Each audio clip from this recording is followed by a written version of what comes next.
And right now we move to the Bangladesh. So Do you have time? yeah, sure. Okay. Please.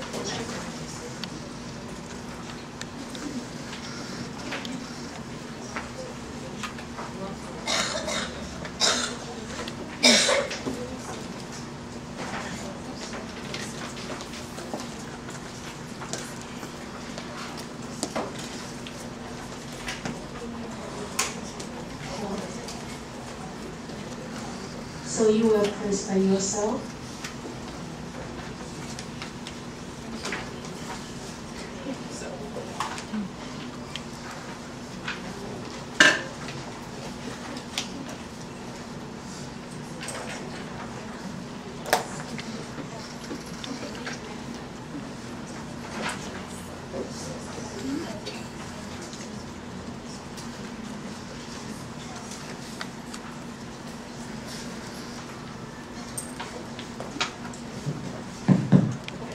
Good afternoon. So I'm Mashuda Shefail Khatun. I'm from Bangladesh. So she already introduced in the the very beginning. But time is very short, so I'm not going to introduce myself. But basically, I'm a gender and human rights activist, and born and brought up in rural areas. And I have seen the women's domestic violence at the age of 6. So since then, I was experiencing the beating up there. My, my grandfather's servant, was beating his wife, newly married wife, within 7 days. So that has many, very strictly reflected in my mind that I have believed that every man are assaulters. So then I was always watching who is beating their wives. And I was even watching for this man when he will be beating his wife next. And I followed him in for a week. Then finally I found when he was beating his wife, I was pinching. This man was very tall and I was small. Then I was pinching in his thigh while he was beating his wife. So it's kind of very much from the very young age. So this motivation I got from the society, I learned from the society. Okay, so that's why, after my graduation from my university, I was thinking that I should be only working for Ministry of Women Affairs so that I can really support women and rescue women from that kind of situations. But I really joined the Ministry of Women Affairs, but I couldn't continue more than a year because I found again it's very male-dominated and I hardly really can work for women. Okay, so after working for 12 years with different national and international organizations and government, so I founded this organization in 1991. So this year we are going to celebrate its 20th anniversary. So I'll be sharing some of the experiences what we have done under these organizations.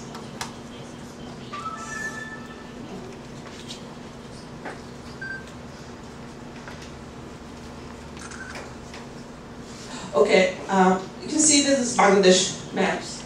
And just to introduce, many of you may not know where Bangladesh stands because it's near India. Three surrounding areas were surrounded by India, and another side is, and you see Myanmar, and south is Bay of Bengal. So one of the things I can show you. You can see the population is 161 million population in Bangladesh. In the bottom you can see the male-female ratios is 100.3:100. That means 100 women is to 103 men. But the interpretation is opposite. So what is giving the impression to male women that in every man allocated about 7 to 10 women, because in our country the polygamy exists. So what is just to give the impression to women you are not important, you are not equal, so you are fully dependent on men. So Bangladesh is very gender and class segregated society in which the socio-institutional relationship is very male dominated. In the morning, Vandana was mentioned that the women lives in the cycle of male guardianship from young age to death. Before marriage is the father, during the marriage is husband, in the absence of husband is elder son. If elder son is not present, then some other male kins. It could be son-in-law and some other male kins has to look after. So we share the same regions like India, Pakistan and Nepal. We share the same socio-economic situation. So Bangladesh also is like it is in Nepal that Mandana mentioned in the morning. So gender and human rights situation is in Bangladesh is very bad, and I already mentioned that it's a class and gender segregated society. So so one is left. So you can see the situation of violence against women in Bangladesh. So during the 1992 to 2008, indicate the prevalence of violence against women in Bangladesh ranges from 42 to 70% of different forms of violences. The women of reproductive age between 90 to 49 years old are the worst and primary victims of physical and sexual violences, especially the girl child. So nowadays you have seen in the newspaper, it's called the eve teasing. It's kind of new forms of violence against women.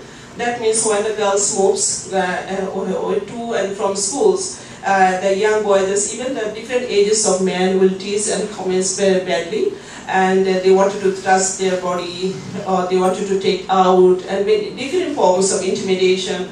So that's young girls feel very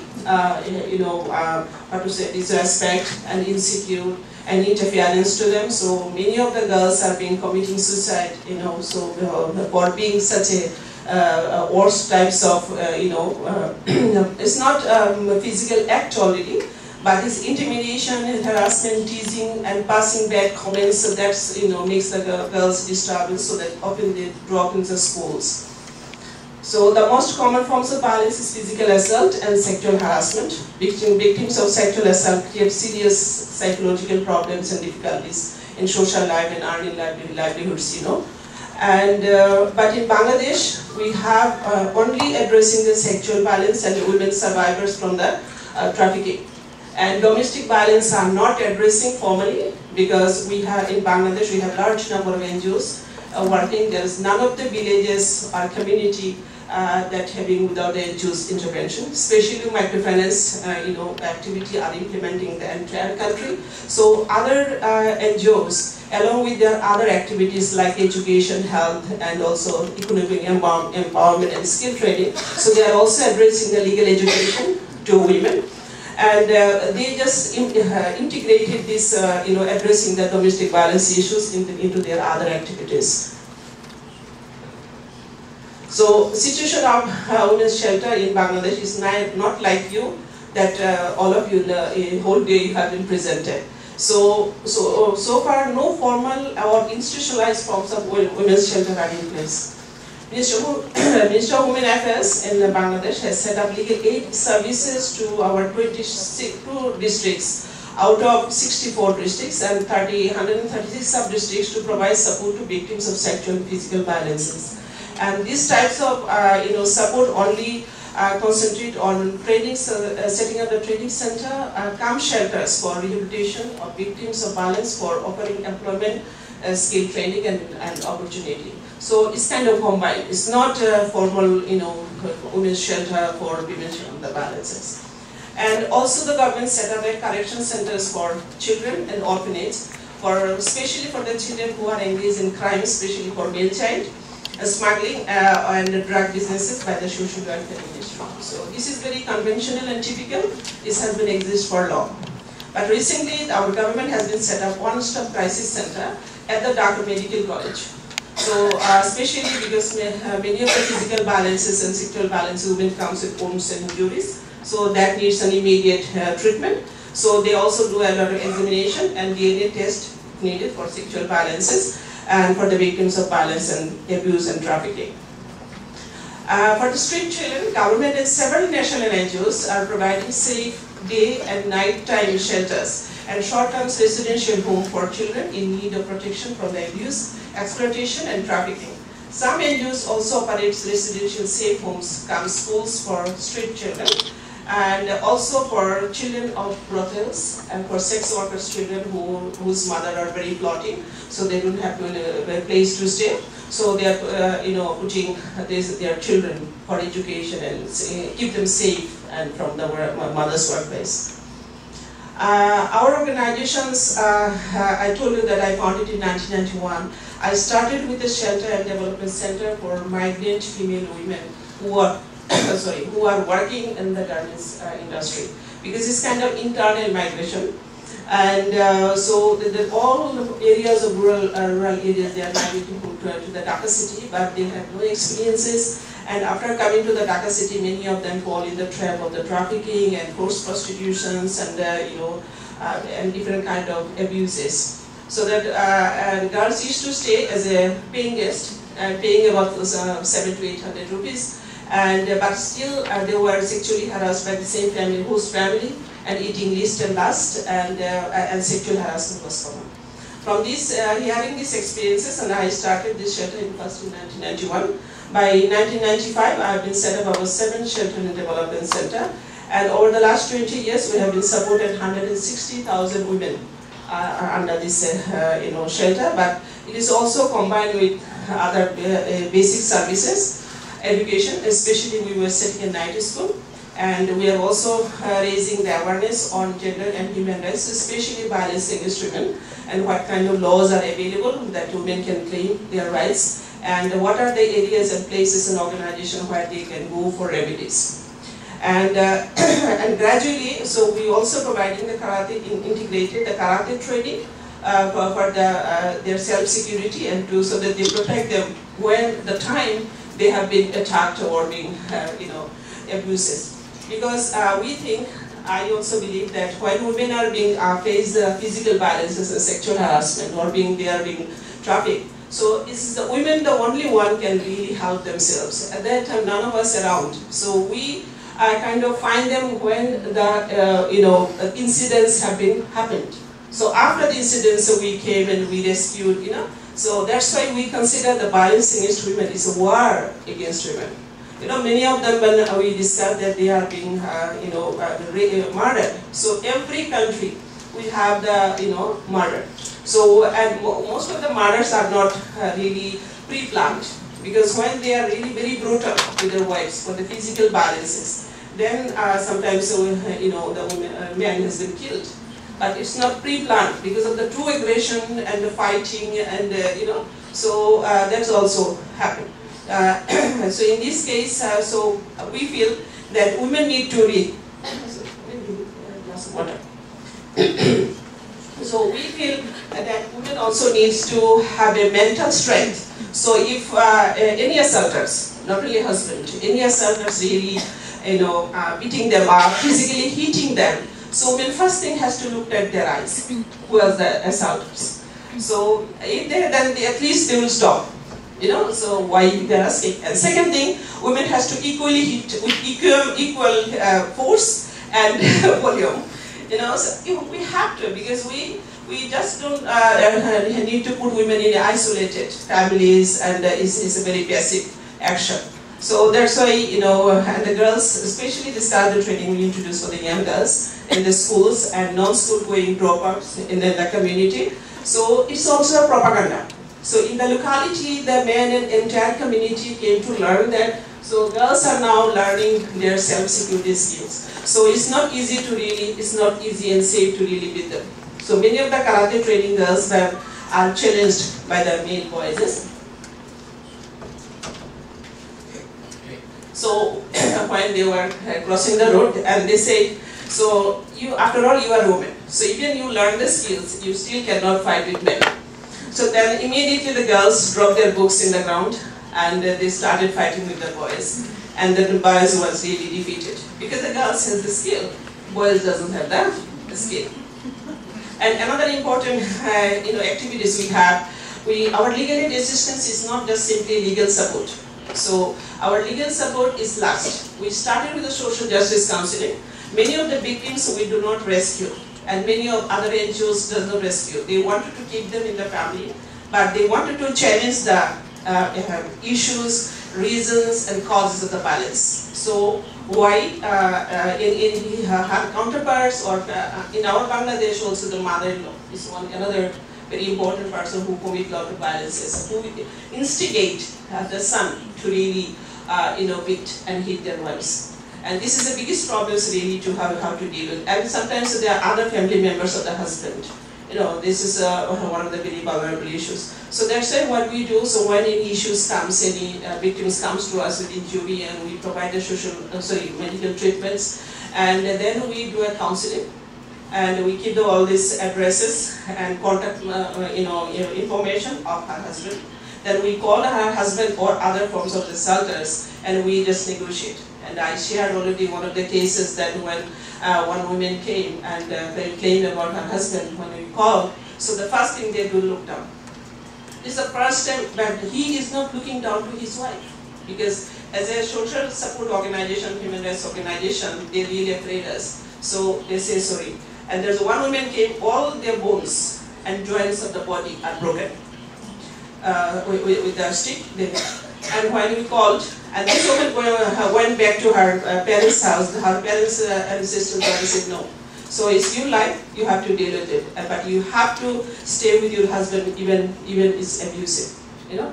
And husbands, brothers and sisters, they are also very highly educated. They are also saying the same. So it is your life, you have to deal with it. So that this woman came to our office and asking for support. So when we called this gentleman, he was one of the registered one of the university. And when they came to our office and we were discussing, I said, he looked out again. I said, why you are doing it? They said, but I'm sorry. But why you are doing it? Because I don't know why I do it. So then we thought, would you like to go, if we refer, would you like to go to a psychiatrist? And he said, yes. And he really meant it, and he went to the psychiatrist and he just recovered. And both husband and wife came together to our office to give us a thanks. So we still follow up. So in these cases, when we have, established the counseling and we give some remedies and we do some follow-ups and we ask the woman to keep contact with us, so whether this man is being repeated. So over the years, I think about 1,600 cases we started for last 2 years, and over the 1,600 cases of like this, we have been successfully completed. About 80 cases are still pending, and some issues which we are unable to really give the remedies, so we refer these cases to the nearest police station. Other NGOs that operate different types of shelter, I told you, the Bangladesh National Women's Lawyers Association, they recently just started, they are providing, rescuing the women's survivors from the trafficking, from the cross-border, and also other sexual, victims of the sexual harassment, because they provide legal aid assistance until the remedies. So that's why during the trial period, they need to find a safe space where the victims can stay. Otherwise, sometimes victims are threatened to be killed or kidnapped again. So that's why they are really running the safe shelters, small shelters for these victims. Bangladesh Mahila Parishad is also running similar. But the rest of the organizations like Dhaka Asana Mission, Operator Bangladesh, Young Bangladesh is an international organization, Bangladesh branch. Population Service Training Center, also US-based organization. Association for Community Development also is a community-based organization. So these are primarily operating the shelters for the children, for the street children or children are in different situations. Our another program was Safe Shelter for Forced Marriage Victims. This is a very special project we have to set up with the request from the British High Commission, because in Bangladesh is a large community living in London. So one particular district, so they bring back their young daughters, 9 years, 11 years, 14 years, and they forcefully marry their daughters to local Bangladeshi. So this is how they are kind of selling their daughters, so because she is a British citizen. So then they take the husband back to the UK. Because most of the girls doesn't like it. So that they are being rescued. So after rescued, so we have been set up a very safe shelter, and it's kind of a transition period until they can go back to repatriate to the London. So this is still going on. So another one was that we supported young girls and women who were victims of forced marriage. I don't know, it's very detailed, the services. It was a halfway houses. And our another shelter we still running is Safe Shelter for Sexually and Physically Assaulted Girls for Higher Education. So if it is young girls, they were continuing their education either in high school or in the university. So we collect some sponsors for individual girls, and after completion of their remedy period, so we put them in the shelter where they can continue their higher education. So 7 girls have been completed their education. Some of them are working, and some of them have married and living very happily. They have having children. These are problems and challenges operating women's area. In Bangladesh, the biggest problem is social stigma. So once you isolate it, that's why women don't want to identify and recognize that they are suffering from the victims. So women, then lack of housing for users. Shelter home is the biggest challenge, privacy of the shelter home as well. Lack of social security, lack of continuous financial support like others. Reintegration of the victims need assistance to create independent life. This is also the biggest challenge, the sustainability and quality service that we provided.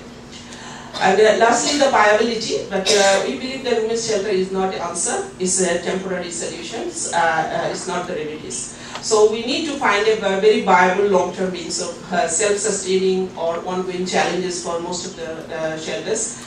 Government supports are severely lacking in Bangladesh, no support at all. Most of the NGOs provide women's shelter service, largely depends on the foreign donations. And women's shelter services for victims of violence needs to think creatively about the sustainability of the shelters. But our organization believes that if every woman, both in rural and urban areas, are economically and socially empowered and able to secure their own living, only then can they, they can address the balancing issues with a sustainable manner. These are some of the photographs of some shelters, because our shelters is not like as sophisticated like Hong Kong. Thank you.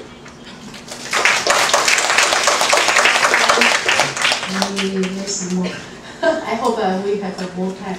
So.